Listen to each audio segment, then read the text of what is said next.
Hey everyone! First up, we have the free form brush stroke. The goal here is to let go of any pressure to be perfect. So what we do usually is we dip our brushes in our paint and we do not have to worry about color theory at this stage. Let the brush dance across the paper or your canvas. It's all about creating movement and flow. This is to create confidence in your movements.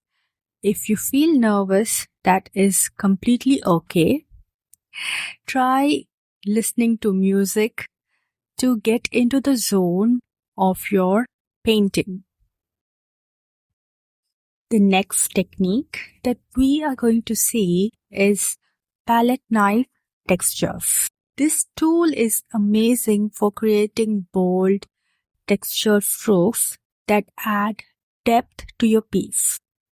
Let's not be shy and let's always load our palette knife with thick paint and swipe it across a canvas.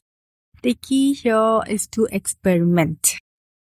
Confidence comes with trying new tools and techniques that we may not be familiar with, and this will result in aha moments that we will love and that we will love to come back and revisit again and again. The next technique that we are going to see is dripping and splattering. Let's get messy with some dripping and splattering, as this technique is perfect for breaking up the structure in our painting and giving it that spontaneous feel. We can use a brush or a straw or even just flick paint from our fingers.